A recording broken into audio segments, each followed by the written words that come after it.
बिस्मिल्लाहिर्रहमानिर्रहीम। इस वक्त लेबनान वो इलाका है जो मशरिक वुस्ता में सबसे अहम इलाका है और PLO और हिजबुल्लाह की वजह से इसराइल के गले की हड्डी है। ट्रंप और अमेरिका इसराइल की डील ऑफ सेंचुरी करवाने में नाकाम हो गए हैं और यहूदी कैलेंडर के मुताबिक उनकी मुकद्दस तारीखें भी गुजर चुकी हैं। तमाम अरब रियासतें मुत्तहिद हो गई हैं। मोहम्मद बिन जैद ने तमाम अरब रियासतों को इकट्ठा कर लिया है और इसराइली गैर कानूनी एनेक्सेशन को रद्द कर दिया है। इन्फोऑक्स टीवी इस चीज पर तज्जिया करेगा कि कैसे एकदम इसराइल और अमेरिका को मुंह की खानी पड़ी और इसके दर पर्दा क्या चल रहा था कि अमेरिका भी इसराइल की मदद ना कर सका और इसराइल का बना बनाया ग्रेटर इसराइल का ख्वाब भी चकनाचूर हो गया।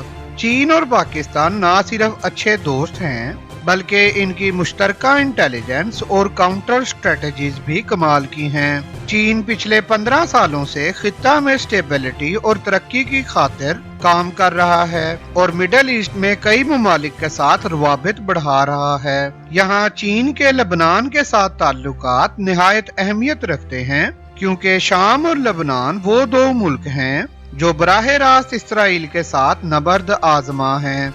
आपकी स्क्रीन पर ministry of foreign affairs of the people's republic of China की एक पोस्ट चल रही है। In 2013, relation between the China and Lebanon developed and practical cooperation in various fields kept moving forward.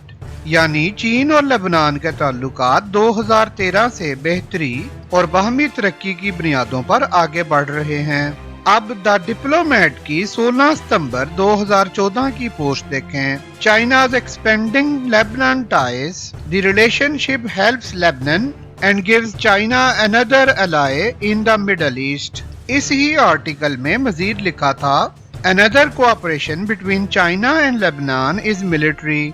During the 2006 Israel-Lebanon war, a number of Chinese peacekeepers were deployed and Chinese weaponry was delivered to Lebanon. यानी China माजी में भी Lebanon को असलहा फराहम करता रहा है और अब चीन ने लेबनान के साथ अस्करी रवाबत बहुत मजबूत कर लिए हैं। 2014 के आर्टिकल के बाद अब 2 फरवरी 2019 का ज़ेंगहियो न्यूज का एक आर्टिकल देखें।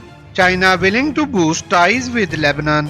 इन्फोऑक्स टीवी के मुअज़्ज़िज़ नाज़रीन, हमने आपको 2013 से 2019 तक का चाइना और लेबनान के बढ़ते ताल्लुकात का मुख्तसर जायजा बताया है। अब आप 9 जुलाई 2020 की फॉरेन पॉलिसी की एक पोस्ट देखें। China wants to be Lebanon's saviour. चीन लेबनान के बिगड़ते हुए हालात में एक मसीहा के तौर पर किरदार अदा करेगा। इस आर्टिकल में सबसे अहम और गौर तलब बात यह है कि चाइना ने लेबनान में जिस शख्सियत को मुज़ाकरात के लिए चुना वो है Syed Hassan Nasrallah. Syed Hassan Nasrallah Hezbollah के चीफ हैं और हसन नसरुल्लाह ने लेबनान टीवी पर बयान दिया कि लेबनान को मौजूदा बिगड़ते हालात में मशरिक की तरफ यानी चाइना और पाकिस्तान की तरफ देखना चाहिए। चाइना ने इसराइल को ज़नाटेदार धचका देने के लिए Syed Hassan Nasrallah Hezbollah chief से मुज़ाकरात किए हैं। चीन ने इसराइल को अब गले से दबोच लिया है। इसराइल भी पिछले कई सालों से चीन का मुकाबला करने के लिए भारत को तैयार कर रहा था,